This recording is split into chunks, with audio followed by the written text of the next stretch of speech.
Hello दोस्तों, नमस्कार। कैसे हैं आप सब? एक बार फिर से आप सभी का स्वागत करता हूं आपके अपने फेवरेट यूट्यूब चैनल लक्ष्य अकेडमी पर। डियर स्टूडेंट्स, आज का जो लेक्चर है बहुत ही इंपॉर्टेंट और एक नया टॉपिक है और इस टॉपिक में जो हम लोग पढ़ने वाले हैं वो है वैद्युत अपघटनी विलयनों की चालकता। ठीक है, तो वीडियो को शुरू से लेकर लास्ट तक जरूर देखना है। बहुत ही इंपॉर्टेंट टॉपिक है, बहुत अच्छे तरीके से आपको समझाने का प्रयास करूंगा। और वीडियो यदि पसंद आएगा तो आप लाइक जरूर कर दीजिएगा और हमारे चैनल को सब्सक्राइब जरूर कर लीजिएगा ताकि इसी तरह के हर एक वीडियोज़ आपको समय पर मिलते रहे। तो चलिए देखते हैं स्टूडेंट्स, यहाँ पर जो चालकता की बात हो रही है तो चालकता यानी कंडक्टेंस के बारे में हम लोग 10th क्लास से ही पढ़ते आते हैं। इलेक्ट्रिसिटी चैप्टर में, फिजिक्स में ये सब चीज़ आम बात है, इसके बारे में हम लोग देखते हैं। लेकिन यहाँ पर जो बात हो रही है वो वैद्युत अपघटनी विलयनों की चालकता के बारे में बात हो रही है। क्या हो रही है जरा देखिए, यहाँ पर हम लोग अभी जस्ट पढ़कर आए हैं कि इस तरह का क्या होता था। जो हम लोग जब शुरू में जब बेसिक हमने इस चैप्टर का शुरू किया था तो आपको जो बेसिक है वो पता है कि क्या होता है कि दो रॉड होता था। ठीक है, इस तरह से दो रॉड हम लेते थे। एक रॉड जो है वो एनोड की तरह कार्य करता था, दूसरा कैथोड की तरह कार्य करता था। लेकिन एक इम्पॉर्टेंट और इंटरेस्टिंग चीज़ ये है कि इसको काम करवाने के लिए, इस रॉड को एनोड या कैथोड बनाने के लिए हमें इसके अंदर क्या भरना होता था? हमें इसके अंदर इलेक्ट्रोलाइटिक सॉल्यूशन भरना होता था। एक खास तरह की विलयन इसमें हमें भरनी होती थी जिसे हम लोग वैद्युत अपघटनी विलयन कहते थे, इलेक्ट्रोलाइटिक सॉल्यूशन कहते थे, है ना। तभी ये जो रॉड है आपका वो एनोड और कैथोड की तरह कार्य करता था, यानी कि यहाँ पर जो करंट जो है वो इस तरह से पास होता था। ठीक है, तो एनोड से कैथोड की तरफ इलेक्ट्रॉन पास यदि करवाना है तो उसके लिए हमें कोई मीडियम चाहिए, कोई माध्यम चाहिए। और यहाँ पर जितने भी हम लोगों ने अभी तक देखा है माध्यम के रूप में, तो यहाँ पर कोई ना कोई विलयन होता था, कोई ना कोई सॉल्यूशन होता था। इसी सॉल्यूशन को हम लोग इलेक्ट्रोलाइटिक सॉल्यूशन यानी वैद्युत अपघटनी विलयन कहते हैं। तो हमें इसकी चालकता चेक करनी है। किसकी चालकता? इस वैद्युत अपघटनी विलयन की चालकता को क्या करना है? चेक करना है। क्योंकि यहाँ पर क्या होता है कि इस विलयन में भी क्या होता है कि कुछ ना कुछ आयन्स होते हैं, कुछ धनायन ऋणायन होते हैं इस विलयन में भी, जो क्या करते हैं? मूव करते हैं, जो गति में रहते हैं। इसीलिए उनके द्वारा भी क्या होता है कि करंट जो है, जो इलेक्ट्रिसिटी है, ये इनके द्वारा भी जनरेट किया जाता है। ठीक है, तो इसीलिए यहाँ पर हम लोग वैद्युत अपघटनी विलयन यानी इन विलयनों के चालकता के बारे में खास करके स्टडी करने वाले हैं। समझ गए आप बात? बेसिक समझ में आ गई आपको इस टॉपिक में हमें पढ़ना क्या है? चलिए, अब जब चालकता की बात करते हैं तो चालकता से पहले हमें एक टर्म पढ़ना होता है जिसके बारे में आप लोग फिजिक्स में अच्छे तरीके से जानते होंगे, जिसे रेसिस्टेंस कहते हैं। क्या कहते हैं? इस टर्म को रेसिस्टेंस कहते हैं। रेसिस्टेंस या इलेक्ट्रिकल रेसिस्टेंस, ठीक है ना। हिंदी में विद्युतीय प्रतिरोध। क्या बोलते हैं? विद्युतीय प्रतिरोध। ठीक है, विद्युतीय प्रतिरोध क्या है? तो ये किसी भी पदार्थ का एक खास क्षमता होता है जिसके द्वारा ये क्या करता है कि करंट को, जो करंट ऑफर होता है ना, जो करंट पास होता है उसमें कुछ अवरोध पैदा करता है। तो इसी को हम लोग रेसिस्टेंस यानी विद्युतीय प्रतिरोध कहते हैं। आप लोग पहले से 10th क्लास से पढ़ते आते होंगे। इसको हम लोग कैपिटल आर से दिखाते हैं। तो इस चालकता को समझने के लिए सबसे पहले हम क्या पढ़े? तो सबसे पहले हम थोड़ा सा रेसिस्टेंस के बारे में जान लें। और एक बात यहाँ पर जो आपको समझ में आनी चाहिए, यहाँ पर ये जो आप रॉड देख रहे हैं इसके बीच की दूरी को हम एल मान लेते हैं। दो इलेक्ट्रोड के बीच की दूरी एल मान लेते हैं। और इस रॉड का जो क्रॉस सेक्शन एरिया है, क्रॉस सेक्शन एरिया मतलब समझ रहे हैं, अगर ये इलेक्ट्रोड है तो इसको यदि हम काट लेंगे तो ये जो आपका जो एरिया है, क्षेत्रफल है, इसी को हम लोग क्या बोलते हैं? Cross section area. तो इसका क्रॉस सेक्शन एरिया मान के चलिए ए है। ठीक है, इसको हम ए मान लेते हैं और दो इलेक्ट्रोड के बीच की दूरी को एल मान लेते हैं। तो इस स्थिति में हम लोग देखते हैं कि रेसिस्टेंस क्या होता है। सबसे पहले ये देखते हैं। तो रेसिस्टेंस के बारे में हम लोग पहले से जानते हैं कि रेसिस्टेंस के लिए दो चीज कहा जाता है कि जो विद्युतीय प्रतिरोध होती है वो तार की लंबाई के, जिस तार से करंट पास कर रहा है उस तार की लंबाई के डायरेक्टली प्रोपोर्शनल होता है, यानी कि समानुपाती होता है। ठीक है, ये आप लोग जानते होंगे। तो यहाँ पर तार की लंबाई की बात नहीं हो रही है, यहाँ पर दो इलेक्ट्रोड के बीच की लंबाई की बात हो रही है कि दो इलेक्ट्रोड एक दूसरे से कितने दूर है, उसके बीच की दूरी की बात हो रही है। तो यहाँ पर देखिए जो रेजिस्टेंस है वो क्या होता है, डायरेक्टली प्रोपोर्शनल होता है एल के। एल क्या है, दो इलेक्ट्रोड के बीच की दूरी है, और यही रेजिस्टेंस जो है वो इनवर्सली प्रोपोर्शनल यानी कि व्युत्क्रमानुपाती होता है किसके, एरिया ऑफ क्रॉस सेक्शन के। ये जो इलेक्ट्रोड का ये जो एरिया है, ये जो क्षेत्रफल है, अनुप्रस्थ काट का क्षेत्रफल, इसके क्या होता है, व्युत्क्रमानुपाती होता है, इनवर्सली प्रोपोर्शनल होता है। कहने का मतलब क्या है कि ये एरिया क्या होगा, जितना बड़ा होगा, ये एरिया क्या होगा, जितना बड़ा होगा तो रेजिस्टेंस क्या हो जाएगा, उतना कम हो जाएगा, और एरिया जितना छोटा होगा रेजिस्टेंस क्या होगा, उतना ज़्यादा हो जाएगा। इनवर्सली प्रोपोर्शनल का मतलब ये है। और लंबाई का मतलब क्या है कि लंबाई जितनी ज़्यादा होगी, कहने का मतलब दो रॉड के बीच की दूरी जितना अधिक होगी रेजिस्टेंस भी उतना ज़्यादा होगा, दो रॉड के बीच की दूरी जितनी कम होगी रेजिस्टेंस भी उतना कम होगा। समझ में आ गई बात। इस दोनों इक्वेशन को, इसको इक्वेशन को 1 मान लेते हैं, इस इक्वेशन को 2 मान लेते हैं। इस दोनों इक्वेशन को जब हम इक्वेट करते हैं तो R इस तरह से आपको आ जाएगा L/A। R is directly proportional to L/A। यहाँ पर L क्या है, L दो इलेक्ट्रोड के बीच की दूरी है, A क्या है, एरिया ऑफ क्रॉस सेक्शन है, इलेक्ट्रोड की अनुप्रस्थ काट का क्षेत्रफल है। अब देखिए यहाँ पर हम सभी जानते हैं अगर अगर प्रोपोर्शनल को अगर हटाना है तो यहाँ पर एक कांस्टेंट लाना पड़ेगा, एक स्थिरांक आएगा। उस स्थिरांक को हम देखते हैं तो R इज इक्वल टू, इसको हम लोग रॉ कहते हैं। यहाँ पर एक क्या आएगा, एक स्थिरांक आएगा, कहने का मतलब यहाँ पर एक कांस्टेंट आएगा जिसको रॉ कहते हैं, और ये L/A रहेगा ही। तो ये इक्वेशन हमारे पास निकल कर आया। इस इक्वेशन का हमें बहुत काम है अभी इस टॉपिक में आगे। तो देखिए यहाँ पर ये रेजिस्टेंस है आपका, यहाँ पर रॉ जो है ये क्या है, ये एक स्थिरांक है, ये क्या है, एक स्थिरांक है, एक प्रोपोर्शनलिटी कांस्टेंट है, जिसको हम लोग एक खास नाम से जानते हैं। किस नाम से जानते हैं, तो इस रॉ को हम लोग कहते हैं रेसिस्टिविटी, प्रतिरोधकता। प्रतिरोधकता इसको कहते हैं हम लोग, रेसिस्टिविटी कहते हैं। क्या कहते हैं इसको, रेसिस्टिविटी कहते हैं, ठीक है। या इसी को हम लोग विशिष्ट प्रतिरोधकता भी कहते हैं, विशिष्ट प्रतिरोधकता भी, ठीक है। प्रतिरोध, विशिष्ट प्रतिरोध भी कहते हैं, स्पेसिफिक रेसिस्टेंस भी कहते हैं, ऐसी को रेसिस्टिविटी भी कहते हैं। लेकिन एक बात याद रखिएगा कि प्रतिरोधकता शब्द का इस्तेमाल क्या होता है, ज़्यादा होता है। तो यहाँ पर जो रॉ है, रॉ एक कांस्टेंट है जिसे हम लोग क्या बोलते हैं, विशिष्ट प्रतिरोध या प्रतिरोधकता के नाम से जानते हैं। समझ में आ गई बात।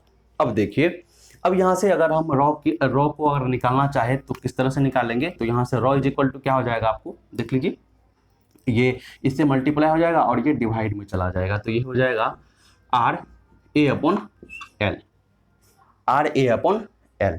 तो यही हमारा क्या है, इसी को हम लोग क्या कहते हैं, तो इसी को हम लोग प्रतिरोधकता कहते हैं, रेसिस्टिविटी कहते हैं। अब देखिए यहाँ पर प्रतिरोधकता की अगर हमें परिभाषा बतानी होगी, इस रॉ की यदि हमें परिभाषा बतानी होगी इस केस में, तो हम लोग क्या बताएंगे। तो देखिए इस केस में क्या है कि अगर एरिया को हम कितना मान ले, 1 मीटर स्क्वायर मान ले कि इस इलेक्ट्रोड का जो एरिया है, अनुप्रस्थ काट का जो क्षेत्रफल है वो कितना है, वो 1 है, 1 मीटर स्क्वायर। और जो लेंथ है, जो दूरी है, दो इलेक्ट्रोड के बीच में जो दूरी है वो कितना है, वो 1 मीटर है। कितना मान ले इसे हम, 1 मीटर मान ले, ठीक है। तो जरा सा इस इक्वेशन में जब आप इसे पुट करेंगे तो रॉ इज इक्वल टू क्या हो जाएगा, आपका R के बराबर हो जाएगा, rho is equal to R के बराबर हो जाएगा। कहने का मतलब यहां से हम क्या कर सकते हैं, इस रॉ को परिभाषित कर सकते हैं, और इसका परिभाषा क्या दे सकते हैं, हम बोलेंगे कि किसी भी पदार्थ की रेसिस्टिविटी, ठीक है, किसी भी पदार्थ की रेसिस्टिविटी यानी कि प्रतिरोधकता, किसी भी पदार्थ की रेसिस्टिविटी यानी कि प्रतिरोधकता, पदार्थ का वह प्रतिरोध है। देखिए रेसिस्टिविटी भी क्या है, प्रतिरोधकता भी क्या है, एक तरह का प्रतिरोध ही है, रेसिस्टेंस ही है, विशिष्ट प्रतिरोध ही है। लेकिन किसी खास कंडीशन पर, जब कंडीशन क्या हो, एरिया 1 मीटर स्क्वायर हो और लेंथ जो है वो 1 मीटर हो। यहाँ पर आप सेंटीमीटर में भी ले सकते हैं, इसको सेंटीमीटर स्क्वायर में भी ले सकते हैं, है ना, उससे कोई फर्क नहीं पड़ता है, यूनिट को आप चेंज करके भी बता सकते हैं इस बात को। लेकिन यहाँ पर जो रॉ है वो R के बराबर ही होगा जब एरिया हम 1 मान लेंगे और लेंथ भी हम 1 मान लेंगे, यूनिट कोई भी हो। तो हम इसका परिभाषा ये दे सकते हैं कि प्रतिरोधकता क्या है, किसी भी पदार्थ की प्रतिरोधकता, पदार्थ की वह प्रतिरोध क्षमता है, ठीक है, जो धातु की लंबाई यानी कि इलेक्ट्रोड के बीच की दूरी 1 मीटर और अनुप्रस्थ काट जो है 1 मीटर स्क्वायर करने पर आता हो।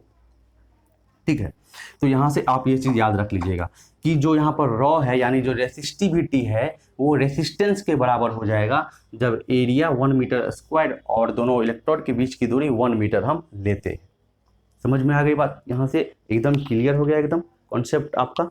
चलिए अब जहाँ तक यूनिट की जरा सा हम बात कर ले तो यूनिट के बारे में हम जानते हैं कि जो रेसिस्टेंस का यूनिट होता है वो क्या होता है? ओम होता है। इसको क्या कहते हैं? हम ओम कहते हैं। ठीक है, इसे हम क्या कहते हैं? ओम कहते हैं। लेकिन जरा सा इसके यूनिट को देख लेते हैं। किसके? तो इसके यूनिट को। ठीक है, इसके यूनिट को यानी इस ये क्या है हमारा? रेसिस्टिविटी है। तो रेसिस्टिविटी का यूनिट क्या हो जाएगा? आप खुद यहाँ से देख सकते हैं। देखिए रेसिस्टिविटी का जो यूनिट है वो हो जाएगा आपका ओम मीटर। क्या हो जाएगा? ओम मीटर हो जाएगा। ठीक है, देखिए कैसे आपको ये समझ में आया कि ओम मीटर होगा? सिंपल सी बात है। क्या होता है? ऊपर में एरिया है और नीचे में क्या है? लेंथ है। आर का क्या है? आर का यूनिट क्या होता है? ओम होता है। ठीक है, और ए अपॉन एल। तो यहाँ पर ए और एल तो एरिया कितना के बराबर हम लेते हैं? 1 मीटर स्क्वायर के बराबर। और लेंथ हम कितना लेते हैं? 1 मीटर लेते हैं ना। तो ये मीटर और मीटर जब कट जाएगा तो ऊपर में 1 मीटर बचेगा। तो इसका क्या आ जाएगा आपको? देखिए ऊपर में 2 मीटर है, नीचे में 1 मीटर है। मीटर कट जाएगा तो ऊपर में 1 मीटर बचेगा। तो ये हो जाएगा आपका ओम। ये ओम और ये मीटर। तो यहाँ से हमारा जो है क्या निकल जाएगा? इस रेसिस्टिविटी का यूनिट क्या हो जाएगा? ओम मीटर हो जाएगा। और रेसिस्टेंस का क्या होता है? ओम होता है ये यूनिट। ये ओम कहाँ से आता है? ये सब चीज़ आप 10th क्लास में भी पढ़े हैं, फिजिक्स में आप लोग 12th क्लास में भी आप जरूर पढ़ेंगे। ठीक है, तो यहाँ पर बेसिक सी जो बात है वो मैंने आपको थोड़ी सी बताई है ना। मैंने आपको यहाँ पर रेसिस्टेंस के बारे में बताया और रेसिस्टिविटी के बारे में बताया। ठीक है, जब आप इस दोनों चीज़ को समझ लेते हैं तो आपको चालकता यानी कॉन्डक्टेंस को समझने में बहुत आसानी होगी। इसीलिए मैंने आपको यहाँ से बेसिक से ये चीज़ शुरू किया। अब चलिए आगे देखते हैं, हम लोग कंडक्टेंस के बारे में समझते हैं। तो यहाँ पर देखिए अब एक नया टॉपिक नहीं, अब चालकता के बारे पे हम उतरते हैं। चालकत्व क्या होता है? कॉन्डक्टेंस क्या होता है? देखिए क्या है, किसी विद्युतीय चालक द्वारा प्रदत्त प्रतिरोध के व्युत्क्रम को चालकत्व कहते हैं। यानी एकदम सिंपल सी एक सीधी सी बात क्या है कि रेसिप्रोकल, जो हम अभी पढ़कर आए हैं रेसिस्टेंस के बारे में, है ना, विद्युतीय प्रतिरोध के बारे में, तो उसका जब हम रेसिप्रोकल कर दे तो वही क्या है हमारा? वही चालकत्व है। वही इसी को हम लोग क्या कहते हैं? कॉन्डक्टेंस कहते हैं। देखिए कहने का मतलब अगर इसको हम कैपिटल जी से शो करते हैं चालकत्व को, तो आपको 1/r ये क्या हो जाएगा? यही हो जाएगा हमारा चालकत्व। यानी रेसिप्रोकल यानी कि व्युत्क्रम, है ना, व्युत्क्रमानुपाती। अगर ऐसा हम कर देते हैं तो यही हमारा क्या हो जाता है? चालकत्व हो जाता है, कॉन्डक्टेंस हो जाता है। बहुत ही सिंपल, बहुत ही साधारण सा इसका परिभाषा है। लेकिन इस परिभाषा को हम और इलाबोरेट करेंगे, इस परिभाषा को और अच्छे तरीके से हम समझेंगे और देखेंगे। यहाँ पर देखिए capital G equal to 1/r, ये तो सिंपल सी बात हो गई। अगर आपको बोलेगा कि कंडक्टेंस क्या होता है तो आप बोलेंगे रेसिस्टेंस के रेसिप्रोकल। ठीक है, यानी चालकत्व क्या होता है तो आप बोलेंगे कि प्रतिरोध के रेसिप्रोकल 1/r कर देंगे तो ये हमारा वैल्यू निकल करके आ जाएगा। जरा सा इस चीज को हम डिराइव करते हैं, जरा सा इस चीज को हम आगे बढ़ाते हैं। तो देखिए यहाँ पर capital J is equal to 1/r के बारे में हमने भी देखा था। r बराबर क्या होता था? रॉ L अपॉन ए होता था। ठीक है, रॉ L अपॉन ए होता था। ठीक है, अब क्या करते हैं, इसको जरा सा हम ऊपर नीचे कर दें तो क्या निकल करके आएगा? देखिए यहाँ पर ये हो जाएगा आपका, ये 1/ρ को हम ऐसे ही छोड़ देते हैं। ठीक है, यहाँ पर 1/ρ को, और इसको हम क्या करते हैं? उल्टा कर देते हैं L अपॉन ए को। तो ये आपका क्या हो जाएगा? ये आपका हो जाएगा इंटू 1/L/A।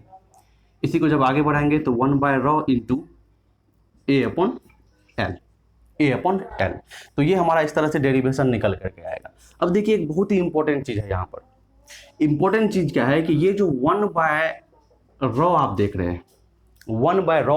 हैं, इसको एक खास नाम दिया गया है। इसको कहते हैं हम लोग कंडक्टिविटी, या इसी को कहते हैं स्पेसिफिक कंडक्टेंस। कंडक्टिविटी या इसी को हम लोग क्या बोलते हैं? स्पेसिफिक कंडक्टेंस बोलते हैं। अगर हिंदी में बात करें तो विशिष्ट चालकता। ठीक है, विशिष्ट चालकता स्पेसिफिक कंडक्टिविटी का मतलब होता है विशिष्ट चालकता, और इसको हम लोग क्या बोलते हैं, इसको चालकता बोल देते हैं सिंपल से। तो यहाँ पर 1/ρ को हमने अलग क्यों रखा, क्योंकि इसके लिए एक खास चीज होता है जिसको हम लोग क्या कहते हैं, कंडक्टिविटी कहते हैं। और सबसे ज्यादा फेमस जो इसका नाम है वो है कप्पा। ठीक है, इसको हम के से शो करते हैं। सबसे फेमस जो नाम है उसे कप्पा कहते हैं, जिसको हम लोग क्या करते हैं, के से शो करते हैं। समझ में आ गई बात। तो इसीलिए ये डेरिवेशन मैंने लिखा था, इसमें तो कुछ नहीं है, G = 1/r, सिंपल सीधी सी बात है। इसको जब हमने क्या किया, इस तरह से तोड़कर डिराइव किया तो यहाँ पर एक नया चीज निकल के आया। तो इसके जगह पे हम क्या लिख सकते हैं, इसके जगह पे हम के भी लिख सकते हैं। इसके जगह पे हम क्या लिख सकते हैं, के भी लिख सकते हैं। समझ में आ गई बात यहाँ से। तो इस चीज को समझिएगा। तो यानी कि जो कंडक्टेंस है हमारा, वो तो सिंपल सी ये फॉर्मूला पर आ जाता है, सिंपल सा बात है। इसी कंडक्टेंस से जुड़ा हुआ एक शब्द आया कंडक्टिविटी। जैसे रेसिस्टेंस से जुड़ा हुआ रेसिस्टिविटी आया था, उसी तरह कंडक्टेंस से जुड़ा हुआ शब्द आया कंडक्टिविटी। तो कंडक्टिविटी क्या है, तो देख लीजिए आप, ये एक रेसिप्रोकल है। रेसिप्रोकल है, ये किसका रेसिप्रोकल है, जिस तरह से जी जो है, जो रेसिस्टेंस है, जो यहाँ पर आपका क्या है कंडक्टेंस है, वो किसका रेसिप्रोकल है, G = 1/r है। उसी तरह R = क्या होगा, R = 1/ρ होगा। ठीक है, R = क्या होगा, 1/ρ होगा। तो इसको हम पढ़ेंगे, आगे चलेंगे अभी तो और देखेंगे इसको अच्छे तरीके से। तो समझ में आ गई बात यहाँ पर। तो इस तरह से इसको हम ड्राइव कर सकते हैं, इसको कप्पा भी कहते हैं। तो कंडक्टिविटी के बारे में अलग से हम लोग पढ़ेंगे। तो यहाँ पर जी हो गया, जरा सा हम इस जी का क्या कर ले, यूनिट पता कर ले, इकाई पता कर ले। किसकी इकाई पता कर ले हम लोग, चालकत्व की, यानी कि कंडक्टेंस की। यहाँ पर जो है इकाई के बारे में हम लोग बात कर लेते हैं। देखिए जी का, इसका जो इकाई होता है वो क्या होता है, तो इसकी इकाई होती है एसआई मात्रक के बारे में हम लोग बात करेंगे, वो होगा ओम पर मीटर। ठीक है, क्या होगा इसका इकाई, ओम पर मीटर। कैसे, तो देखिए कैपिटल G = क्या होता है, 1/r होता है ना। तो 1/r का हम लोग जानते हैं यूनिट क्या होता है, अभी देखे तो ओम होता है। R का यूनिट क्या होता है, ओम होता है। और इसे जब ऊपर ले जाएंगे तो हम क्या बोलेंगे, ओम पर मीटर। यही हमारा क्या हो गया, यूनिट हो गया। किसका यूनिट हो गया, एसआई यूनिट हो गया, किसका, चालकता का, चालकत्व का, कंडक्टेंस का। या इसी को हम लोग जो है, दो और नाम है, इसी को हम लोग क्या बोलते हैं, इसी को हम लोग मो भी बोलते हैं, मो। ठीक है, या इसी को एक खास नाम दिया जाता है साइमन। ठीक है, जिसको एस से हम लोग रिप्रेजेंट करते हैं, साइमन। तो इसकी यूनिट की बात करें तो ओम पर मीटर या मो या साइमन। तो खास करके साइमन का प्रयोग जो है वो क्या किया जाता है, कुछ ज़्यादा किया जाता है। तो इसीलिए हम एक एक यूनिट को याद रखेंगे। ठीक है, ये एसआई यूनिट है। तो आपको बात समझ में आ गई, चालकत्व क्या होता है, कंडक्टेंस क्या होता है। अब यहाँ पर बात आती है कंडक्टिविटी की। तो चलिए हम लोग कंडक्टिविटी के बारे में और अच्छे से यहाँ पर समझ लेते हैं। ठीक है ना, चलिए तो इसको आप नोट कर सकते हैं। चलिए आगे चलते हैं। तो देखिए विशिष्ट चालकता की परिभाषा को समझिए, बहुत ही आसान है। एक ये वाला परिभाषा है और एक और अलग तरीके की परिभाषा है, उसको भी मैं आपको समझाऊंगा। क्या है यहाँ पर कि प्रतिरोधकता के प्रतिलोम को विशिष्ट चालकता कहते हैं। प्रतिरोधकता यानी रेसिस्टिविटी हम लोगों ने पढ़ा था, रेसिस्टिविटी को हम लोग ρ से शो करते हैं। इसी का जब हम रेसिप्रोकल कर दें तो इसी को क्या कहते हैं, तो इसी को हम लोग विशिष्ट चालकता कहते हैं। यानी कि K = क्या कह रहा है, 1/ρ कह रहा है। K = क्या कह रहा है, 1/ρ कह रहा है। तो यही आपका क्या है, ये आपका कंडक्टिविटी यानी विशिष्ट चालकता यानी कंडक्टिविटी है। ये क्या है, रेसिप्रोकल है। किसका, रेसिप्रोकल है ये प्रतिरोधकता का। ठीक है, अब जरा इसको अच्छे तरीके से हम समझते हैं, डिराइव करके समझते हैं। हम लोगों ने देखा था कि ρ = क्या होता है, ρ = क्या होता है, तो ρ = आपका होता है RA/L, RA/L। ठीक है, अगर इसको हम 1/ρ कर दे तो क्या हो जाएगा बताइए। तो अगर इसको हम 1/ρ कर देते हैं, क्योंकि K किसके बराबर होता है, 1/ρ के बराबर होता है। तो अगर इसको हम 1/ρ कर दे तो ये क्या हो जाएगा, हमारा उल्टा हो जाएगा। तो ये हो जाएगा आपका L/RA। क्या हो जाएगा, L/RA।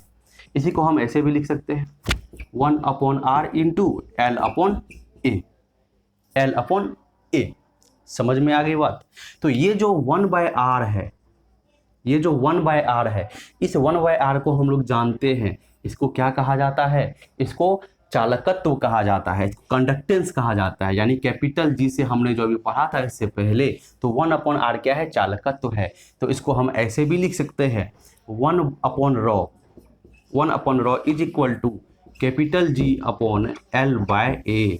कैपिटल जी क्या है यहाँ पर, तो ये आपका कंडक्टेंस है, ये आपका क्या है, कंडक्टेंस है। और इसको क्या कहते हैं, तो ये आपका हो गया के, इसको कहा जाता है के, यानी ये क्या है, कंडक्टिविटी है, ये क्या है, कंडक्टिविटी है। और ये एल अपॉन ए है। समझ में आ गई बात। तो इसी को हम लोग क्या बोलते हैं, के से रिप्रेजेंट बोलते हैं, करते हैं, या कप्पा बोलते हैं इसी को। ठीक है, तो यहां पर इसके जगह पे हम क्या लिख सकते हैं, इसके जगह पे ही हम के लिख सकते हैं।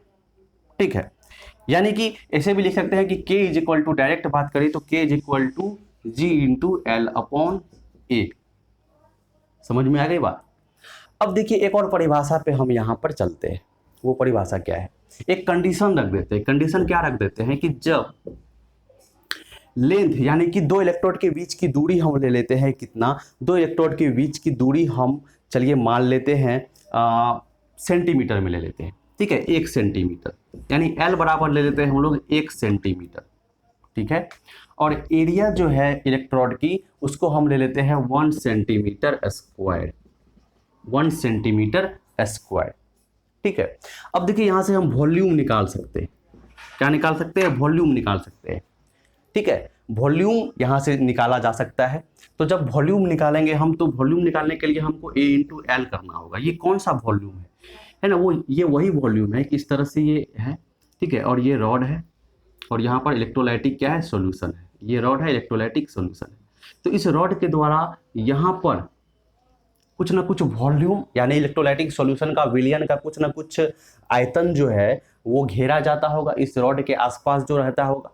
ठीक है, वही वॉल्यूम की बात हो रही है यहाँ पर। तो यहाँ पर ए को एल से गुणा करना पड़ेगा यहाँ पर, समझ रहे हैं। इसका एरिया और बीच में इसके बीच की दूरी, इसको जब हम गुणा कर देंगे तो हमें इसके यहाँ का क्या निकल जाएगा, वॉल्यूम निकल करके आ जाएगा। तो वॉल्यूम निकाल रहे हैं, ए इंटू एल कर रहे हैं, तो क्या हो जाएगा, एरिया क्या है हमारा यहाँ पर, तो एरिया यहाँ पर हमने रखा था 1 सेंटीमीटर स्क्वायर, और यहाँ पर लेंथ रखा था 1 सेंटीमीटर। तो ये किसके बराबर आ जाएगा, 1 सेंटीमीटर क्यूब के बराबर आ जाएगा, सॉरी 1 सेंटीमीटर क्यूब के बराबर आ जाएगा। अब देखिए बहुत इंटरेस्टिंग चीज़ है, 1 सेंटीमीटर क्यूब किसके बराबर होता है, जरा सा ध्यान करके सोचिए। 1 सेंटीमीटर क्यूब होता है 1 ml के बराबर, 1 ml के बराबर। समझ में आ गई बात। 1 सेंटीमीटर क्यूब होता है 1 मिलीलीटर के बराबर। ठीक है, अगर आप यहाँ पर लेंथ 1 मीटर में लेते, ये इसमें लेते, तो यहाँ पर आपको इस तरह से आता। ठीक है, या इसको आप 1 मीटर क्यूब में भी आता। अगर आप इसको मीटर में लेते, इसको भी अगर आप मीटर में लेते तो 1 मीटर क्यूब आता। ठीक है, तो इसको 1 लीटर के बराबर ये हो जाता। ठीक है, तो यहां से देखिए इस के की परिभाषा। ठीक है, जब आप इसको, अच्छा एक चीज और, जब आप इसको 1 और 1 कर लेते हैं तो आपको के किसके बराबर हो जाता है, तो के जो है वो जी के बराबर हो जाता है ना। जब ये भी 1 हो गया, ये भी 1 हो गया, तो के क्या हो गया, जी के बराबर हो गया।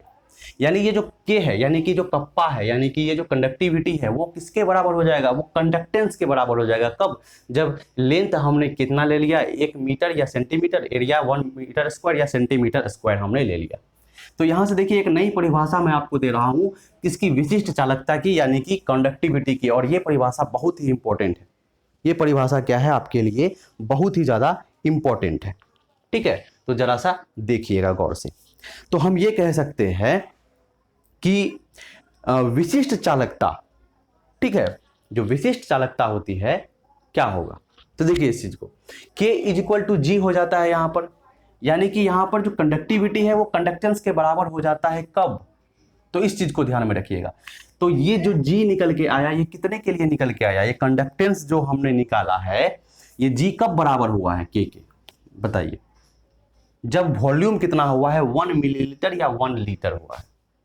जब लेंथ को हमने 1 सेंटीमीटर, एरिया को 1 सेंटीमीटर स्क्वायर हमने माना है, तब ये के किसके बराबर हुआ है, जी के बराबर हुआ। यानी ये जो कंडक्टेंस है, ये जो चालकत्व है, ये जो चालकत्व है, ये कितने का चालकत्व है, ये 1 मिलीलीटर, 1 मिलीलीटर वैद्युत अपघटनी विलयन के 1 मिलीलीटर वॉल्यूम के चालकत्व का बराबर क्या हो जाएगा, कप्पा हो जाएगा। समझ में आ गया। अगर आपको बोलेगा कप्पा की परिभाषा बताइए तो आप बोल सकते हैं कि 1 मिलीलीटर विलियन की चालकता, 1 मिलीलीटर विलियन की जो चालकता होगी वही क्या होगा, वही हमारा कंडक्टिविटी होगा। समझ में आ गई बात। 1 मिलीलीटर या 1 लीटर विलियन की, है ना, वैद्युत अपघटनी विलियन का जो चालकता होगा वही क्या होगा, वही सी को हम लोग क्या बोलेंगे, कंडक्टिविटी बोलेंगे या विशिष्ट चालकता बोलेंगे। समझ में आ गई बात। तो इस चीज को, इस पॉइंट को एकदम 100% अपने माइंड में सेट करके और फिक्स कर लेना है। समझ में आ गई यहाँ पर। तो इस तरह से वॉल्यूम हमने निकाल लिया। तो उस वॉल्यूम को, यानी एक इकाई आयतन, हम ये भी कह सकते हैं यूनिट वॉल्यूम, वो यूनिट वॉल्यूम हम लोग 1 मिलीलीटर या 1 लीटर ले रहे हैं। उस केस में यहाँ पर क्या हो रहा है कि केजी के बराबर हो रहा है। तो जी क्या है यहाँ पर, तो जी उस 1 मिलीलीटर विलियन का क्या है, कंडक्टेंस है, चालकत्व है। तो वो किसके बराबर है, वो कप्पा के बराबर है। तो इसको आप इस तरह से परिभाषित कर सकते हैं एक दूसरे तरीके से। ठीक है। अब चलिए जरा सा हम, अच्छा एक चीज और है कि यहाँ पर L/A जो है, इसको हम एक खास नाम से जानते हैं, इसको सेल कांस्टेंट भी कहते हैं। इसको क्या कहते हैं, सेल कांस्टेंट कहते हैं। अब चलिए जरा सा हम यूनिट देख लेते हैं, इस कंडक्टिविटी का क्या यूनिट होता है, जरा सा इसको डिस्कस कर लेते हैं। ठीक है, चलिए देखते हैं। अब देखिए इकाई कैसे निकलेगी, तो कप्पा बराबर क्या होता है, कंडक्टिविटी बराबर क्या होता है, अभी हम लोगों ने देखा था 1/r, जिसको हम लोग जी भी बोलते हैं, इंटू L/A, इंटू L/A। ठीक है, 1/r का यूनिट क्या होता है, यानी कि कंडक्टेंस का यूनिट क्या होता है, कंडक्टेंस का यूनिट हम लोग जानते हैं ओम मीटर होता है।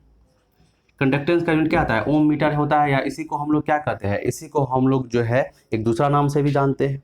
ठीक है, तो मो भी कहते हैं, इसी को हम लोग क्या कहते हैं, मो भी कहते हैं। ठीक है, ओम पर मीटर हमने यहाँ पर लिया है, हम यहाँ पर ओम पर सेंटीमीटर भी ले सकते हैं। ठीक है, तो यहाँ पर ओम पर सेंटीमीटर भी लिया जा सकता है, उसके लिए कोई बात नहीं है। या इसी को हम लोग साइमन, ठीक है, यहाँ पर साइमन भी हम लोग ले सकते हैं, साइमन पर सेंटीमीटर क्यूब। ठीक है, साइमन, इसके लिए हम साइमन भी ले सकते हैं। अब देखिए यहाँ पर L/A है, यहाँ पर क्या है, L/A है। तो यहाँ पर L/A की जो यूनिट होती है वो क्या होती है, तो इसको जरा सा आप देखेंगे यहाँ पर कि L/A जो है वो क्या है हमारा, देखिए L तो लंबाई है, यानी देखिए L/A बराबर क्या है, L तो लंबाई है हमारा। तो L के जगह पे लंबाई क्या है, सेंटीमीटर है, और एरिया सेंटीमीटर स्क्वायर है। तो ये आपका क्या हो जाएगा, ये आपका जो है 1/सेंटीमीटर हो जाएगा, यानी सेंटीमीटर इस तरह से आ जाएगा। यदि आप मीटर लेते हैं तो आपको इस तरह से आ जाएगा। तो इस L/A की जगह आप क्या लिख सकते हैं, इसके जगह आप सेंटीमीटर ये भी लिख सकते हैं, या इसकी जगह आप ये भी लिख सकते हैं, कोई भी चीज़ लिख सकते हैं, वो निर्भर करता है आपने सेंटीमीटर में लिया है या मीटर में लिया है। इधर भी आप ओम पर मीटर या ओम पर सेंटीमीटर भी लिख सकते हैं, मो भी लिख सकते हैं, साइमन भी लिख सकते हैं। अब इस दोनों को आप मल्टीप्लाई कर दीजिए, तो मल्टीप्लाई कीजिएगा तो बहुत अलग अलग तरह की चीज़ें आएगी। ओम पर मीटर सेंटीमीटर ये भी आ सकता है, ओम पर मीटर मीटर ये भी आ सकता है, मो पर मीटर ये भी, इसको लेकर भी यूनिट बन सकता है। लेकिन जो सबसे कॉमन यूनिट है, जो सबसे ज़्यादा आपको यूज होता है, वो क्या होता है, वो इसको और इसको क्या कर दीजिए, मल्टीप्लाई कर दीजिए, 1 सेंटीमीटर क्यूब, 1 सेंटीमीटर ये।